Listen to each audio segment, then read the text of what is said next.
Assalamualaikum dan salam sejahtera para juri yang dihormati. Kami daripada Pasukan Inovasi terdiri daripada Dr. Nur Atika binti Komarudin, Teknologis Nur Khairil Faiz bin Muhammad, Muhammad Haris Haikal bin Muhammad Khairuddin, Adam Hazim bin Ahmad Zamri dan Ahmad Faisal bin Zakri. Pada hari ini, kami dengan sukacitanya ingin mempersembahkan projek inovasi kami yang bertajuk Smart Rainwater Reuse System Using Solar Energy and IoT Technology for Rural Areas. Dengan tagline kami, Technology that brings rainwater back to life, empowering rural communities through smart water innovation. Di banyak kawasan luar bandar, cabaran mendapatkan air bersih masih berlaku.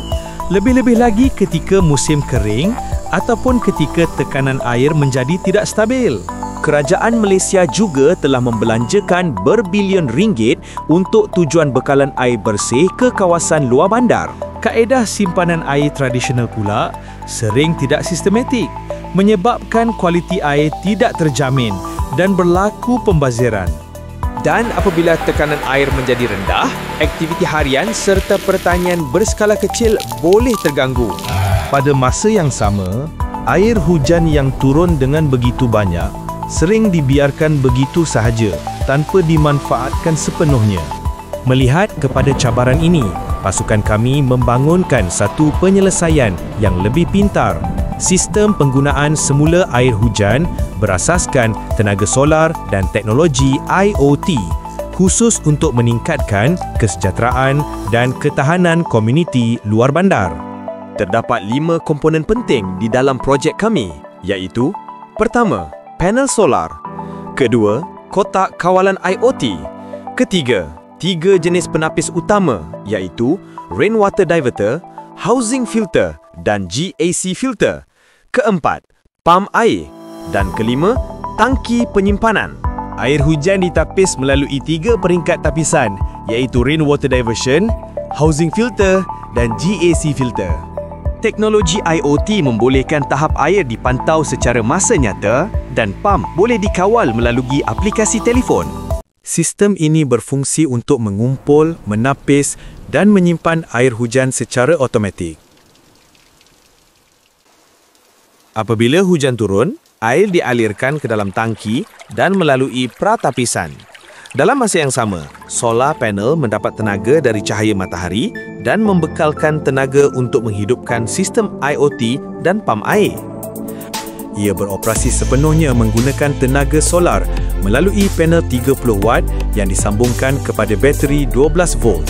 Air melalui penapis 1, rainwater diverter, sebelum disimpan secara sementara di tangki simpanan 1. Air dipam untuk melalui tapisan seterusnya, iaitu housing filter dan GAC filter, sebelum disimpan di tangki simpanan 2. Air akan dipam keluar dari tangki simpanan 2 jika ada keperluan. Air yang telah selesai ditapis ini sesuai untuk kegunaan penyiraman tanaman dan pembersihan. Inovasi ini mengurangkan pembaziran air hujan, menjimatkan penggunaan elektrik serta membantu komuniti luar bandar mendapatkan sumber air alternatif yang lebih mampan.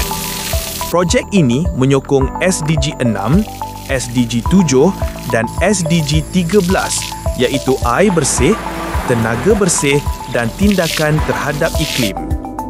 Projek ini membuktikan bahawa teknologi yang ringkas dan kos rendah mampu memberi impak besar kepada masyarakat.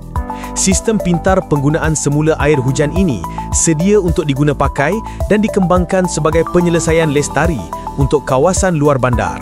Kesimpulannya, projek ini bukan sekadar menggunakan air hujan semula. Ia mengubah air hujan menjadi sumber yang stabil, bersih dan mesra alam demi masa depan komuniti luar bandar. Sekian, terima kasih. Wabillahi taufik wal hidayah. Wassalamualaikum warahmatullahi wabarakatuh. Salam hormat daripada pasukan TDSI Proton Institute.